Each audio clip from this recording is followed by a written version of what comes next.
Bien, estamos de vuelta y estamos hablando de la enfermedad de Alzheimer. Estamos con el doctor Hugo Solís González, neurólogo, y bueno, nos contó un poco las características de esta enfermedad, ¿no es cierto? Y vamos ahora a ver dos factores, dos cosas que son muy importantes. Uno, cómo llegar al diagnóstico más allá de la sospecha por los signos, por los síntomas que va presentando la persona, ¿no es cierto? Esto que nos contaba de olvidarse las cosas, de cambiar su rutina, de la depresión, del comienzo de la demencia. O sea, ¿hay alguna manera, bueno, vamos al neurólogo, vamos al clínico, ¿hay algún estudio, hay algo que nos diga, algún test, algo que nos diga, sí, realmente estamos en presencia de una enfermedad de Alzheimer y hay que empezar o hay que prepararse para lo que se viene, ¿no es cierto? Y armar todo un equipo ¿no? Porque es más o menos así, ¿no? Exactamente.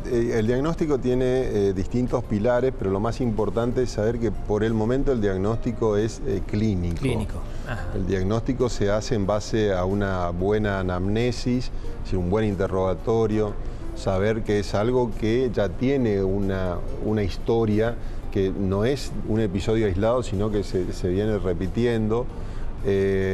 Muchas veces un examen neurológico bien hecho, porque por ahí podemos encontrar ciertos signos en el examen neurológico que nos hagan pensar en otra causa o en otro diagnóstico diferencial de Alzheimer.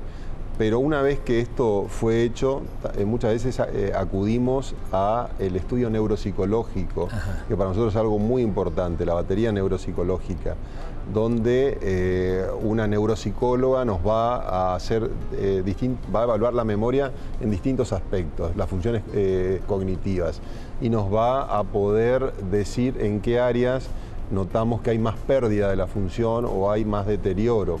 Y eso va a tener mucha importancia después Ajá. para lo que nosotros cada vez tratamos de trabajar más, que es los talleres de rehabilitación cognitiva, los talleres de la memoria, ¿no? Donde ahí se va a tratar de, jugando un poco con el concepto de la reserva cognitiva, tratar de estimular esas áreas en donde el paciente está más, o se hace más evidente la enfermedad, ¿no?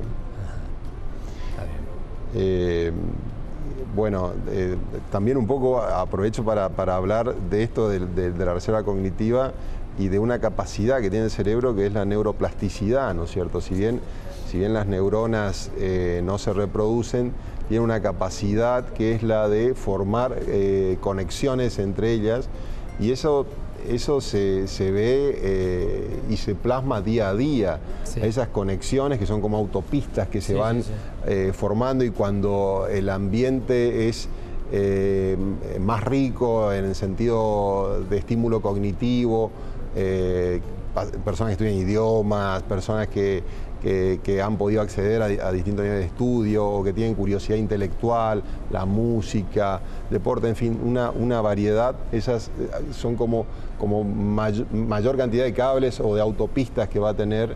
Eso se llama reserva cognitiva, y eso se lo puede ir estimulando siempre a lo largo de toda la vida del paciente y de las personas en general, de cualquiera de nosotros. Y yo creo que esa es hoy una de las claves de lo que es la rehabilitación cognitiva, ¿no? Sí. Ahora, una vez que vos hiciste el diagnóstico, ¿no es cierto? Decís, bueno, llegamos a la conclusión de que lo que está padeciendo es una enfermedad de Alzheimer. Sí. Es algo que no tiene marcha atrás, no tiene cura. Podemos decir cura en el sentido de decir, no, hacemos una terapia, hacemos un tratamiento y es progresivo, o uno puede mantenerlo, puede volver hacia atrás. No es cierto. Bueno, muy buena la pregunta. La enfermedad de Alzheimer, si bien tiene tratamientos, no tiene cura, ¿no es cierto? Es una enfermedad que tiene, decimos, 3 estadios: un estadio presintomático, donde no hay manifestaciones clínicas, un estadio de deterioro cognitivo leve, donde las manifestaciones cognitivas no tienen un impacto en la vida diaria tan importante, y después ya finalmente el estadio de demencia, donde ahí ya el impacto en la vida diaria tiene otra importancia, ahí ya es más severo, ¿no?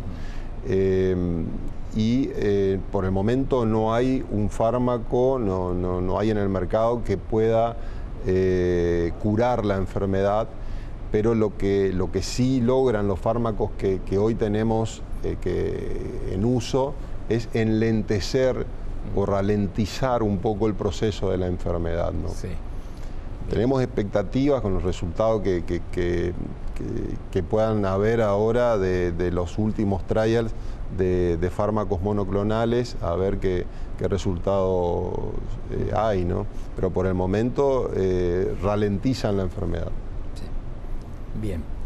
Y Hugo, una vez que, bueno, tenemos, como decías, el diagnóstico, ya tenías, bueno, viene la parte quizás más difícil, ¿no? Bueno, los fármacos me ayudarán algo, ralentizan, ¿no es cierto?, todo, pero ¿cómo se encara el cuidado? ¿Cómo se encara desde el punto de vista familiar o del entorno el tratamiento, el acompañamiento, ¿no es cierto? Yo creo que es como que viene a cambiar toda la estructura de funcionamiento del grupo familiar, ¿no es cierto? Absolutamente.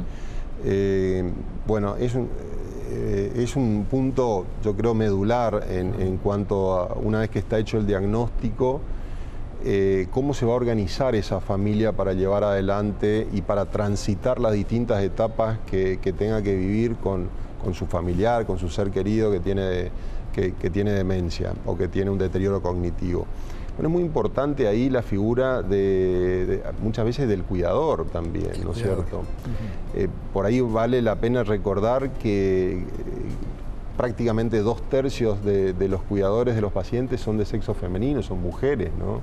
Eso quizás tenga que ver con todavía impronta cultural, pero lo cierto es que en su gran mayoría son mujeres, ¿no? Sí. Y también es cierto que es una enfermedad que en un determinado momento puede generar un estrés al cuidador, puede generar una carga importante, ¿no? Es lo que te iba a comentar, porque lo he leído muchas veces, ¿no es cierto? Incluso he leído artículos y todos comienzan cuidando al cuidador. Exactamente, ¿no es cuidando al cuidador, protegiendo al cuidador, ¿no es cierto? Evidentemente está sometido a una... Es sumamente importante que el cuidador también tenga sus momentos de esparcimiento, sus momentos donde conecte con su vida, con las cosas que le gustan, para poder, cuando retoma el día donde tiene que estar al cuidado de ese paciente con Alzheimer, estar lo más entero posible. Porque muchas veces se va a vivir momentos de frustración también. Pensemos que van a haber veces que, a diferencia de un niño a quien uno le está enseñando por ahí a comer, puede ser que este ser querido o este paciente que está con Alzheimer sea la última vez que aprende a llevar la cuchara o el tenedor a la boca, ¿no es cierto? Claro. Y eso puede generar mucha angustia, mucha frustración, saber de que hay cosas que quizás ya no van a poder ser aprendidas. Esto sobre todo me refiero a las etapas avanzadas, ¿no es cierto?, de la enfermedad de Alzheimer. Pero genera una carga muy importante en el cuidador y es un punto a tenerlo muy presente también. Y por supuesto que el acompañamiento es fundamental. Sinceramente ayuda mucho al paciente y también ayuda mucho a la familia. Muchas veces significa un momento que por ahí la esposa que lo está cuidando al marido que tiene Alzheimer puede tener un espacio aunque sea para ir a la peluquería, para ir a hacer compras, para salir un poco, si no, muchas veces vemos que se empieza a enfermar la persona que está cuidando al paciente con enfermedad de Alzheimer y que uno a veces empieza a ver también en la consulta ese deterioro y ese impacto que hay. Y de eso también hay que saber cuidarse y hay que saber manejar bien esas distancias sin tomar una distancia afectiva, pero sabiendo cómo moverse en ese sentido, para protegerse también y para poder proteger y cuidar al ser querido, ¿no? Seguro, ¿no? No debe ser fácil. No, para nada, no debe ser fácil. Y la posibilidad de que se repita, o mejor dicho, de que habiendo una persona con Alzheimer en la familia, algo hablaste hoy, ¿no es cierto?, pero de que en la descendencia o que las personas más allegadas puedan repetirlo? ¿Está esa posibilidad o es...? Bueno, la posibilidad es muy baja. Es baja. Realmente estamos hablando que el 97 o 98% de los casos es una enfermedad esporádica, ¿no es cierto? Pero bueno, pueden haber casos familiares y que por supuesto va a tener más impacto si el paciente que tiene Alzheimer es de una edad joven, digamos, 45, 55 años. Ya cuando el Alzheimer viene después de los 65, 70 años, ya es difícil relacionar con que sea genético per se, sino me preocuparía más si los casos empiezan a ser de pacientes jóvenes. Exacto. El padre lo tuvo a los 55, el hijo tiene 45, 46 años, está con síntomas compatibles. Bueno, eso sí, sin duda, pero no es la regla. Hay que pensarla como una enfermedad esporádica, porque hay mucha gente que se angustia pensando que tiene el padre o la madre con esos síntomas y que por ahí va a tener y quieren, en fin, se hacen la cabeza y termina siendo, no es bueno tampoco para la salud de esa persona, porque la verdad que nada indica que esa persona va a tener porque el padre haya tenido o porque la madre haya tenido, ¿no? Sí. Pero bueno. Sí. Antes que se me escape, porque después te quería comentar, me preguntan así directamente si los geriátricos son los lugares adecuados para sostener a una persona con Alzheimer. Bueno, es una pregunta interesante. Uno tiene que ser muy claro en ese tema. Uno ve familias donde el paciente está en la casa, donde se generó toda una dinámica para atenderlo en las distintas etapas. Pensemos que las primeras etapas es más fácil. Hay etapas, ya en la etapa de demencia la cosa se puede complicar y puede ser más complejo. Por ahí pensemos que hay familias donde por ahí o no han tenido hijos o los hijos están afuera o la señora es muy grande o al revés, el señor es muy grande y que le cuesta, y en ese sentido a veces es una opción pensar también en un tercer nivel donde lo puedan atender al señor o a la señora sin que eso signifique un abandono o un olvido. El ser querido lo va a ir a ver, lo va a ir a atender, va a estar atento a que lo cuiden bien, a que lo quieran, a que manifiesten el afecto y por supuesto atento a si eso no se cumple a tomar los recaudos y en todo caso a retirarlo. Pero hay veces que no todas las veces el paciente puede estar en la casa. Eso lo pensamos, a veces idealizamos, pero muchas veces es imposible porque por ahí tiene que trabajar alguien para poder también generar los ingresos en la casa y se complica cómo lo hacen. A veces se termina convirtiendo la casa en un lugar muy complejo donde también tiene un costo alto muchas veces tener todo lo adaptado que se necesita para cuidar a un paciente con Alzheimer. Entonces yo creo que no hay acá ni buenos ni malos en este sentido. A veces se puede tener en la casa ese ser querido y a veces es muy difícil. Es muy difícil. Y ni hablemos en esta época, ¿no es cierto? Que es complicado. Uno lo ve por ejemplo, arrancamos con los chicos que ya están, no toleran estar encerrados, los mismos adultos estamos ahí tratando de buscar una salida, y yo me imagino tener a una persona con Alzheimer en la casa no debe ser fácil. No, absolutamente. Aparte esta palabra que por ahí tanto nos impacta, el confinamiento, ¿no? Que la verdad que no nos gusta. A veces vemos que esto un poco exacerbó las distancias anímicas que habían. O sea, por ahí, bueno, nosotros que hacemos medicina lo vemos por ahí. Sabemos que cuando nos acercamos, vamos a ver a algún ser querido, un familiar, tenemos una doble sensación por ahí de, bueno, estuve en la terapia, estuve en tal lugar, tenemos un poco nuestra preocupación, no estaré por ahí contagiando o algo. Y a veces también uno intenta preservar de eso a los seres queridos, ¿no? Pero bueno, es una situación súper compleja la que estamos viviendo en este momento. A veces queremos volver a lo que era antes, pero no es tan fácil, es más serio de lo que uno por ahí lo puede idealizar, ¿no? Y queremos preservarlo, cuidarlo, no arriesgarlos a una enfermedad que es realmente complicada y compleja como el COVID, ¿no? Exacto. Un tema delicado, ¿no? Bien. Bueno, hubo un par de minutos como para contestar algunas preguntas que nos han enviado.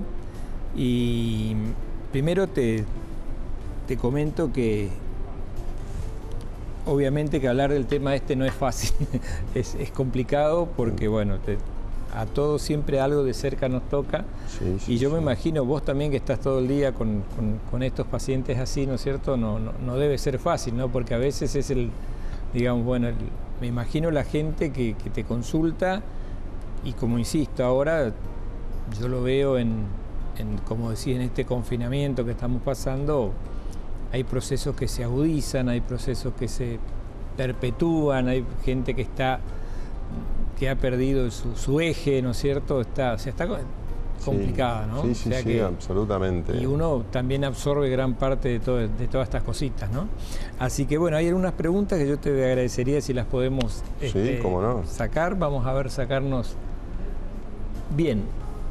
Buenas noches, maravilloso el programa, saludos cordiales. Mi pregunta es, si los fármacos retrasan el proceso de la enfermedad, una persona teniendo un diagnóstico temprano o a las que saben que tienen esa carga genética, ¿se les puede recetar estos fármacos a manera de frenar el avance de la enfermedad? Bueno, muy buena la pregunta. Muy interesante, ¿no? Muy buena. La realidad es que no se medica a un paciente si no está sintomático. Ajá. Si no está con los síntomas, no se lo trata. No está demostrado que tratar a alguien asintomático vaya a frenar la enfermedad o vaya a prevenirla. No hay. Exacto, eso se reserva para el momento oportuno, ¿no? Cuando uno ya ve que la enfermedad se manifestó, ¿no es cierto? Perfecto. Bueno, muchas gracias por la información y el tema que tocaron. Bueno, gracias a ustedes. Un tema complicado, como decíamos. Hola, buenas noches. Mi abuela tiene 85 años. Hay días en que se olvida las cosas que iba a hacer. Por ejemplo, si está en la cocina, va a buscar algo en la heladera, se olvida de lo que iba a buscar. ¿Eso es normal? ¿Le pasa seguido o se olvida de algunas personas? Ahí hablamos un poco de las cosas que son olvidos normales o propios de la edad. Exacto. Y otros que son no, que son... Exactamente. Bueno, tiene 85 añitos, ¿no? Y bueno, es probable que haya un poco de ambos olvidos, ¿no? De que ya empiece a haber por ahí un deterioro cognitivo y algunos olvidos estén en esa clasificación, ¿no? Bien. Buenas noches, doctor Riera y doctor Solís. Gracias por tratar el tema tan importante para nuestra salud mental, tanto personal como familiar. Gracias, familia Chiribe. Bueno, muchas gracias a ustedes por... Un abrazo grande. Gracias por acompañarnos, ¿no es cierto? Que es un tema bastante... Bueno, te comento, tenemos otras preguntitas acá que quiero sacarnos, que fueron llegando recién. Me dice, bueno, doctor Solís, estoy tratando porque salen las preguntas como llenas. Lo felicito por la manera en que trató el tema. Muchas gracias. Es un tema que a veces nos tocan temas complicados de hablar, ¿no es cierto? Porque rozan mucho la sensibilidad de las personas. Cuando uno habla de esto, cuando habla de la discapacidad, cuando habla de ciertas enfermedades terminales, por ahí. Así que bueno. Pero bueno, son cosas que, como yo siempre digo, si uno busca las palabras adecuadas, busca la forma, y la forma sobre todo que la gente entienda. Sí, porque a nosotros no nos sirve que venga a hablarnos, ¿no es cierto?, del cromosoma frágil. Realmente la idea es llegar a la gente y explicarle. Entonces, Yo lo que rescato de la charla con vos hoy es, bueno, primero agradecerte, Hugo, que te hayas tomado tu tiempo, un día así al final del día, ¿no? Cuando uno está cansado de andar, de trabajar todo el día. Pero bueno, hemos hablado y hemos instalado un poquito el tema de cosas que nos han ido preguntando desde que yo anuncié que sacábamos el programa. Creo que se han despejado muchas dudas de qué es la enfermedad de Alzheimer, empezar a mirar algunas cosas, empezar que un olvido no es necesariamente un Alzheimer. Exactamente. ¿No es cierto? Sino que a veces propio de la edad, del cansancio, del estrés, de ansiedad, ¿no es cierto? Vamos a buscar un montón de cosas para tratar de no... Exacto, y en los casos en que sí, saber de que hay otros canales, exacto, aparte de la memoria, que se pueden utilizar. Por ahí charlábamos fuera de cámara, de gente querida con enfermedad de Alzheimer, y que uno lo ve emocionarse cuando le ponen una música que le gusta, y eso nos impacta, nos llena de alegría, porque vemos que eso tocó una fibra de toda la vida, que está viva, que eso todavía no fue afectado por esa enfermedad, y yo creo que esos son los canales que hay que seguir alentando. Exacto. Esa música que le gustaba, esa canción, esa comida que le gustaba. Que le traes, que comía a lo mejor hace muchos años. Exacto, ¿no? Ese paseo que por ahí le gustaba. Y nos va a hacer sentir realmente muy bien. Y qué sé yo, me acuerdo de la película Coco, que la vi hace muy poco, el final de la película, ¿no? Cuando el Tartaranieto le canta y le despierta de nuevo toda una ruta que por ahí parecía que estaba tan apagada en la abuelita. Exactamente. Y se despertó un recuerdo, una emoción, y fue a través de la música, ¿no? A través de la música. Entonces, saber que existe eso, que no todo es por el canal único de la memoria, ¿no? Exactamente. Bueno, Hugo, te agradezco muchísimo, muy amable por venir. Bueno, solamente agradecerle al doctor la deferencia de haber compartido estos minutos con nosotros. Recuerden que el programa lo pueden ver de nuevo el sábado a las 13 horas y también lo vamos a subir a las páginas como hacemos habitualmente. Y bueno, agradecerles por estar siempre, por acompañarnos, sobre todo cuando hay temas así tan complicados para hablar, pero bueno, tratamos de hacerlo de una manera que se entienda, que se comprenda y que sé que ustedes también se comunican de esa manera. Así que bueno, Dios mediante, nos veremos la semana que viene, el martes a las 9 de la noche, puntualmente como siempre, de nuevo con un tema de interés general por la salud, por el bienestar de nuestros niños, adolescentes y hoy sobre todo hablando ya de los adultos mayores. Así que muchas gracias como siempre, gracias por estar allí y que tengan una muy buena semana.